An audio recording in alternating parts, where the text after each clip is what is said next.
Assalamualaikum warahmatullahi wabarakatuh. Salam sejahtera bagi kita semua. Saudara, pada video kali ini ada pernyataan yang menghebohkan dari Sekretaris Partai Demokrasi Indonesia Perjuangan atau PDI Perjuangan Hasto Kristianto tentang mengapa sampai saat ini Pak Jokowi yang sudah mantan itu punya pengaruh sehingga beliau masih bisa kemana-mana mempengaruhi terutama dalam Pilkada 2024 ini. Hasto mengatakan Pak Jokowi tidak ada apa-apanya kalau tidak didukung oleh Partai Coklat atau Parcok, kata Hasto. Nah, selengkapnya inilah pernyataan dari Hasto. Ya, sebenarnya secara teoretik kekuasaan tidak bisa. Tetapi Pak Jokowi kan melakukan begitu banyak penempatan jabatan-jabatan strategis sebelum beliau lengser. Ya, contohnya jabatan Pak Sigit Listio. Ini kan belum melompati 5 angkatan. Dan ini kan ada kedekatan personal. Pak Jokowi tanpa dukungan Partai Coklat bukan siapa-siapa. Tapi justru instrumen kekuasaan itulah yang kemudian dimainkan. Dan kemudian kan terjadi keanehan. Kurang apa Mas Pramono Anung terhadap Pak Jokowi? Iya.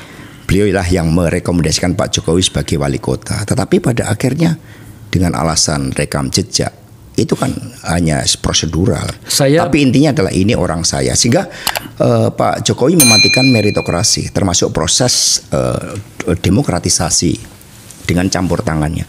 Tapi kan berbagai gerakan para seniman, budayawan, para akademisi, ini kan ternyata tidak mampu menembus tembok-tembok ambisi kekuasaan dari Pak Jokowi itu.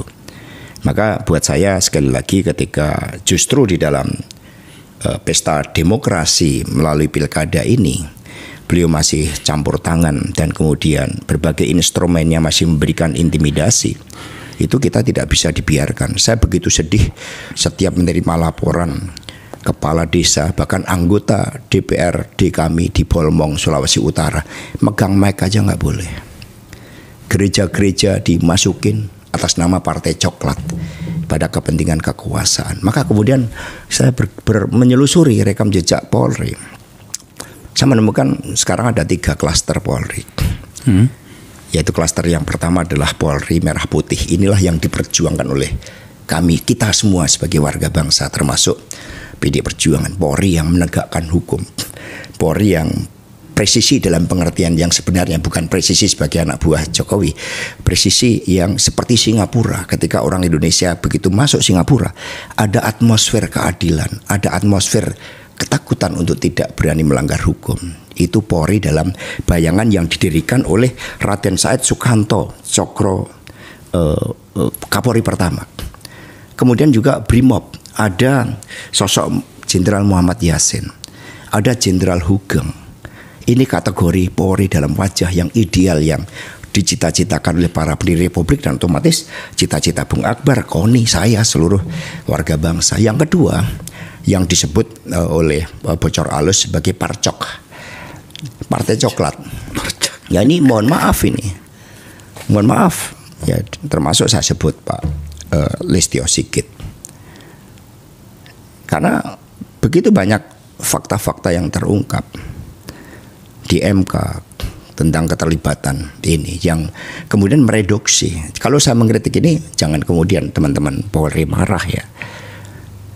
Karena kita ingin mengembalikan marwahnya, marwah Polri pada kesejatiannya yang berasal dari rakyat, yang presisi di dalam menegakkan hukum, yang presisi dalam menegakkan keadilan, bukan presisi sebagai hulu balang dari sang raja. Dan kemudian yang ketiga yang sifatnya abu-abu. Maka saya akan sengaja pakai baju hitam dan putih. Itu politik pada akhirnya hitam putih, nggak bisa abu-abu lagi. Tinggal kita mau memilih kemana. Nah, makna merah putih itu harus kita tunjukkan. Maka di sini di tengah ancaman itu justru saya tunjukkan spirit merah putih ini. Agar ini harus kita akhiri bersama. Kalau enggak, di mana mimpi kita sebagai anak bangsa tentang kemerdekaan, tentang peradaban yang sekarang mencoba dirusak lagi dengan pilkada serentak yang harusnya berjalan dengan baik. Kan nyata-nyata Andika Perkasa mencoba dihabisin, Pramono Anung mencoba dikepung dengan cara-cara seperti itu. Kemudian hanya karena ada menantunya Bobi Nasution yang punya begitu banyak kelemahan, Bayangkan misalnya lapangan Merdeka itu penuh dengan semangat patriotisme. Tiba-tiba saat ini dirusak padahal itu adalah cagar budaya. Begitu banyak simbol-simbol untuk anak muda. Kemudian ada persoalan moral. Sementara seorang Edi Rahmayadi, seorang Letnan Jenderal TNI Angkatan Darat, seorang pasukan infanteri, hanya untuk kontestasi mau mengeluarkan duit dari rekeningnya saja tidak bisa. Oh, oke. Rekeningnya Pak Edi. Rekeningnya Pak Edi. Pak Edi punya dana. Oke. Itu mengeluarkan rekeningnya nggak bisa. Pengusaha yang dekat diteleponin oleh Partai Coklat. Ini kan sudah pembunuhan. Untung aja Pak Edi nggak marah sebagai seorang infanteri. Sehingga beliau ya udah Pak Hasto, biarlah kami percaya pada Allah Subhanahu wa taala. Kalau menghadapi tekanan-tekanan seperti ini.